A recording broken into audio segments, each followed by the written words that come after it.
আমরা কিছু কথা অলরেডি শুনতে পেয়েছি কয়েকদিনে যে মসজিদে কোরআনের কথা বলতে গিয়ে রাজনৈতিক কথা বলা যাবে না। এটা সরাসরি সুস্পষ্টভাবে আল্লাহর বিরুদ্ধে যুদ্ধ ঘোষণা। কোরআনের কথা যদি রাজনৈতিক কথা আপনার কাছে মনে হয়, 918 জায়গায় রাজনীতি করা লাগবে কোরআন দিয়ে, আল্লাহর বিধান মতো চলা লাগবে। পৃথিবী এরকম ডাইরেক্ট ইনডাইরেক্ট কথা আছে। সুতরাং আপনি জ্ঞান পাপি কিনা আমি জানি না, আর আপনি বুঝে বলেন বা না বুঝে বলেন আমি তাও জানি না। অবশ্যই আপনি বুঝে না বোঝার ভান করেন। আপনি সেই আবু জেহেলের মতো পাগল, কিন্তু অত পাগল না। সুতরাং আপনাকে আমরা হেদায়েতের পথে আসার জন্য আহ্বান জানাচ্ছি। আপনি কিন্তু আল্লাহর দরবারে যেদিন উঠবেন বড় জালেম হয়ে উঠবেন। আসসালামু আলাইকুম ওয়া রাহমাতুল্লাহ। ফাউযু বিল্লাহি মিনাশ শাইতানির রাজীম। ওয়া জাআলনাহুম আইম্মাতান ইয়াহদুনা বিআমরিনা ওয়া আওহাইনা ইলাইহিম ফি'লাল খায়রাত ওয়া ইকামাস সালাতি ওয়া ইতাআজ যাকাতি ওয়া কানু লানা আবিদিন। সাদাকাল্লাহুল আযীম। প্রিয় দেশবাসী, বিশেষ করে আমার কুষ্টিয়ার সদর আসনের প্রাণপ্রিয় জনগণ, আমরা কিছু কথা অলরেডি শুনতে পেয়েছি কয়েকদিনে। এর আগেও আমি শুনেছিলাম সংসদে এবং সংসদের বাইরে একজনের মুখে, আমি নাম নিলাম না তার, যে মসজিদে কোরআনের কথা বলতে গিয়ে রাজনৈতিক কথা বলা যাবে না। এটা সরাসরি সুস্পষ্টভাবে আল্লাহর বিরুদ্ধে যুদ্ধ ঘোষণা। যারা সুদ খায়, যারা সুদের সাথে জড়িত, কোরআনে কারিম তাদেরকে জানিয়েছে তারা যেন আল্লাহ রসুলের সাথে যুদ্ধে লিপ্ত হয়। যেই মানুষগুলো আল্লাহর বিধান জানার পরে অস্বীকার করে, আমরা তাদেরকে কাফের বলি। বাংলাদেশে এখন বহু মানুষ মুসলমানদের ভেতরে জেনে হোক না জেনে হোক তারা কোরআনে কারিমের সরাসরি বিরুদ্ধে উচ্চারণ করছে। ওমান আযলামু মিম্মান মানা মাসাজিদাল্লাহি আইয়ুযকারা ফিহা ইসমুহু ওয়া সাআ ফি খারাবিহা।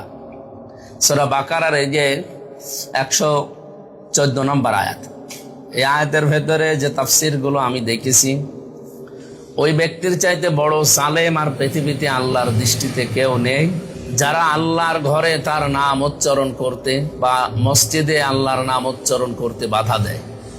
এখানে ফিহা ইসমুহু, এই এসএম এর ব্যাখ্যায়, নামের ব্যাখ্যায় তাফসীর কারক মুফাসসিরিন ইকরাম লিখেছেন, এখানে কোরআনের কথা, আল্লাহর বিধানের কথা বলতে যারা বাধা দেয় তাদেরকে আল্লাহর ভাষায় জালেম বলা হয়। তাও শুধুমাত্র জালেম না, আজলাম ইসমে তাফসীর, সবচাইতে বড় জালেম আল্লাহর দৃষ্টিতে তারা। সুতরাং যারা আজ ফতোয়া দিচ্ছেন বা এই বক্তব্য দিচ্ছেন যে মসজিদে আল্লাহর কথা বলেন, কিন্তু রাজনৈতিক কথা বলবেন না, কোরআনের কথা যদি রাজনৈতিক কথা আপনার কাছে মনে হয়, 918 জায়গায় রাজনীতি করা লাগবে কোরআন দিয়ে, আল্লাহর বিধান মতো চলা লাগবে। পৃথিবী এরকম ডাইরেক্ট ইনডাইরেক্ট কথা আছে।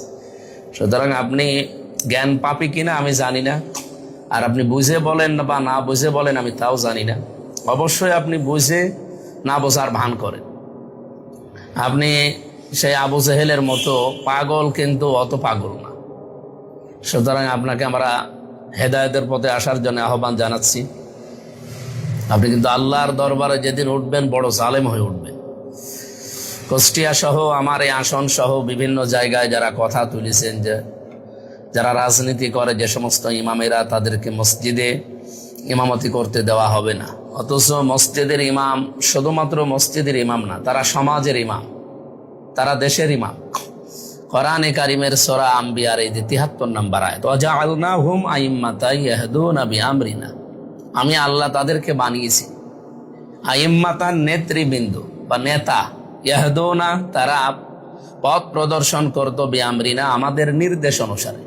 সুতরাং জনগণকে তারা পরিবার যেমন শেখাবে, সমাজ যেমন শেখাবে, রাজনীতি শেখাবে, অর্থনীতি শেখাবে, সংস্কৃতি শেখাবে, ধর্ম শেখাবে, সবগুলো আল্লাহর নির্দেশ মতো তারা কাজ করবে।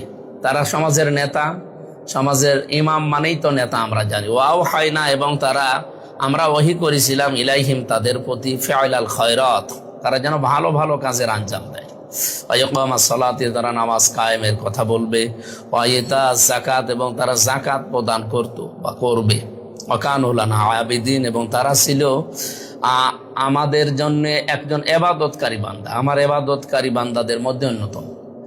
এই সূরা আম্বিয়ার ৭৩ নম্বর আয়াতটা স্পষ্টভাবে ঘোষণা দেয়, যারা ইমাম হবে, সমাজের ইমাম হবে তারা, রাষ্ট্রের ইমাম হবে তারা, দেশের ইমাম হবে, শুধু মসজিদের ইমাম না। সুতরাং মসজিদের ইমামও যদি ইসলাম নিয়ে রাজনৈতিক কোনো বক্তব্য না দেয়, সমাজ নিয়ে, অর্থনীতি নিয়ে, জুলুম নিয়ে, এরপরে আরো সমাজের যে সমস্ত অসঙ্গতিগুলো আছে এগুলো নিয়ে কথা না বলে, তাহলে সে তো কোরআন চেপে যাওয়া, কোরআন গোপন করার অপরাধী, সেও এক ধরনের কাফির হয়ে যাবে। এই জন্য মসজিদের ইমামদের আমরা আহ্বান জানাবো, আপনারাও মসজিদে যেমন পারিবারিক জীবন নিয়ে কথা বলেন, সামাজিক জীবন নিয়ে কথা বলেন, অর্থনৈতিক জীবন নিয়ে কথা বলেন, সাংস্কৃতিক জীবন নিয়ে কথা বলেন, আপনারা রাজনৈতিক জীবন নিয়েও কথা বলবেন। কেউ যদি বাধা দেয়, যেখানে বাধা দেওয়া হবে সেখানেই প্রতিবাদ হবে। এই দেশে আমরা ভেসে আসি না, কোরআন শরীফ হাদিস শরীফ আপনাদেরকে বোঝায়, যতটুকু আমরা বুঝি জানি ততটুকু আপনাদেরকে বোঝানোর জন্য চেষ্টা করি। আহ্বান জানাবো, এরকম ভুল পথে কেউ পা বাড়াবেন না। আমার আসনের ভেতরে কোনো মসজিদের ইমামকে নিয়ে কেউ যদি এরকম কথা বলে এবং কেউ যদি এই কাজে লিপ্ত হয় যে সে রাজনৈতিক কারণে তার ইমামতি করা যাবে না, মসজিদের ইমামরা নামাজ পড়াবে না, আপনারা নামাজ পড়িয়ে নিয়ে। আর এরকম কথা বলার দুঃসাহস যা দেখিয়েছেন তাকে যাদের সামনে ক্ষমা চাইতে হবে, আল্লাহর কাছেও ক্ষমা চাইতে হবে। এত বড় কঠিন কথা আপনি বলেছেন, সুতরাং আপনাদেরকে আমরা ভালোবাসি। এই দেশে আমাদের ভেতরে ডিভাইডেড করে আবার জালেমরা নতুন করে আসতে চায়, এটা তাদের একটা ষড়যন্ত্র, চক্রান্ত। আমরা কোনো চক্রান্তে পা না দিয়ে আলেমদের সাথে আমরা থাকব, এই আহ্বান জানিয়ে সূরা আম্বিয়ার ৭৩ নম্বর আয়াত, সূরা বাকারার ১১৪ নম্বর আয়াত এবং সূরা ফাতিরের ৩২ নম্বর আয়াত, এই আয়াতগুলো আপনাদেরকে আরও বেশি বেশি বাংলা তাফসীর পাওয়া যায়, এই ব্যাখ্যা পাওয়া যায়, এগুলো পড়বে। আলেমদের ব্যাপারে কথা বলতে হলে, ইমামদের ব্যাপারে কথা বলতে হলে হুঁশিয়ারি হয়ে কথা বলবে। সবাইকে ধন্যবাদ জানিয়ে মসজিদের ইমামদের জন্য দোয়া করে দোয়া চেয়ে শেষ করছে। আমিন। আসসালামু আলাইকুম ওয়া রাহমাতুল্লাহ।